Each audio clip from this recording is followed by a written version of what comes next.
ನಮ್ಮ ರಾಜಧಾನಿ ಬೆಂಗಳೂರಿನಲ್ಲಿ ಕಸದ ಸಮಸ್ಯೆ ಬಗೆಹರಿಯದಂತಾಗ್ಬಿಟ್ಟಿದೆ. ಈ ಮಧ್ಯೆ ಸರ್ಕಾರ ವಿವಾದಾತ್ಮಕ ನಿರ್ಧಾರವೊಂದನ್ನ ಕೈಗೊಂಡಿದೆ.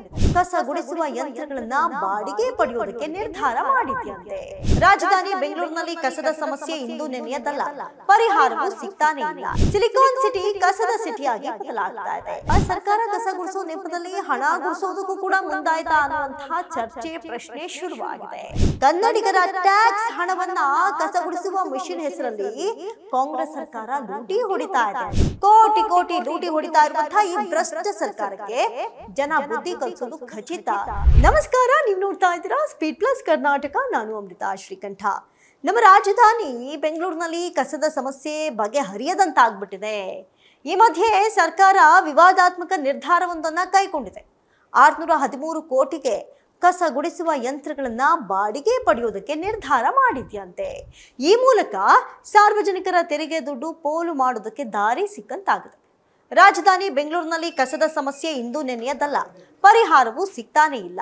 ಈಗಾಗಲೇ ಬಹಳಷ್ಟು ಹೊಸ ತಂತ್ರಜ್ಞಾನವನ್ನ, ಹೊಸ ಒಂದು ನಿರ್ಧಾರವನ್ನ ತಂದ್ರು ಏನು ಪ್ರಯೋಜನವಾಗಿಲ್ಲ. ಸದ್ಯ ಕಸದ ಸಮಸ್ಯೆ ಬೆಂಗಳೂರಿನಲ್ಲಿ ತಾಂಡವವಾಡ್ತಾ ಇದೆ.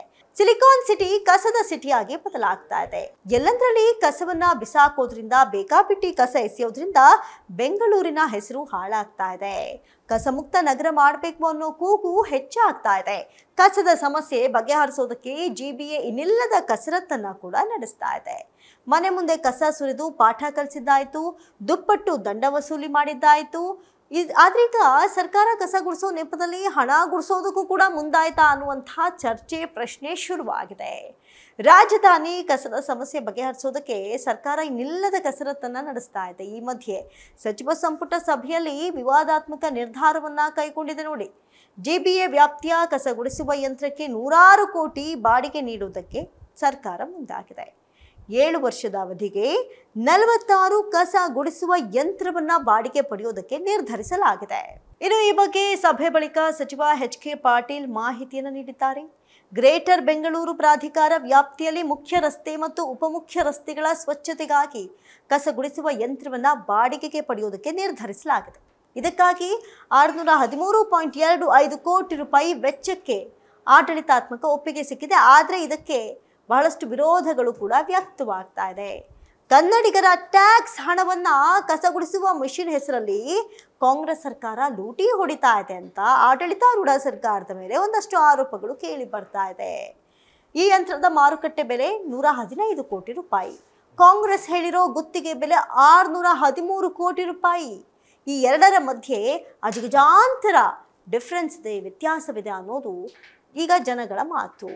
ಇವರ ಲೆಕ್ಕ ನೋಡಿದ್ರೆ ಬೆಂಗಳೂರಿನ ಕಸ ಗುಡಿಸೋದಕ್ಕೆ ಒಂದು ದಿನದ ಖರ್ಚು 24 ಲಕ್ಷ ತಗಲುತ್ತೆ. ಕೋಟಿ ಕೋಟಿ ಲೂಟಿ ಹೊಡಿತಾ ಇರುವಂತಹ ಈ ಭ್ರಷ್ಟ ಸರ್ಕಾರಕ್ಕೆ ಜನ ಬುದ್ಧಿ ಕಲಿಸೋದು ಖಚಿತ, ನಿಶ್ಚಿತ ಅಂತ ಬಿಜೆಪಿ ಎಚ್ಚರಿಸಿದೆ. ಬೆಂಗಳೂರಿನಲ್ಲಿ BBMP ಯಾರ್ಡ್ಗಳಲ್ಲಿ 26 ಕಸ ಗುಡಿಸುವಂತಹ ಯಂತ್ರಗಳು ಬಳಕೆಯಾಗದೆ ಬಿದ್ದಿವೆ.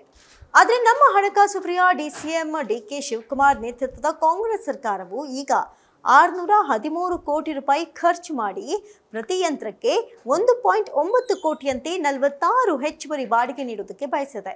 ಅದೇ ಯಂತ್ರಗಳನ್ನು ಸಂಪೂರ್ಣವಾಗಿ ಖರೀದಿಸೋದಕ್ಕೆ ಕೇವಲ 1.33 ಕೋಟಿ ರೂಪಾಯಿ ವೆಚ್ಚವಾಗ್ತಾ ಇದೆ ಅಂತ JDS ಯುವ ಘಟಕದ ಅಧ್ಯಕ್ಷ ನಿಖಿಲ್ ಕುಮಾರಸ್ವಾಮಿ ಆರೋಪಿಸಿದ್ದಾರೆ. ಈಗ ಸರ್ಕಾರ ಇದರಿಂದ ಜನರ ತೆರಿಗೆ ದುಡ್ಡನ್ನ ಸರ್ಕಾರ ಪೋಲು ಮಾಡ್ತಾ ಇದೆಯಾ ಎನ್ನುವಂತಹ ಬಿಸಿ ಚರ್ಚೆ ಆರಂಭವಾಗಿದೆ.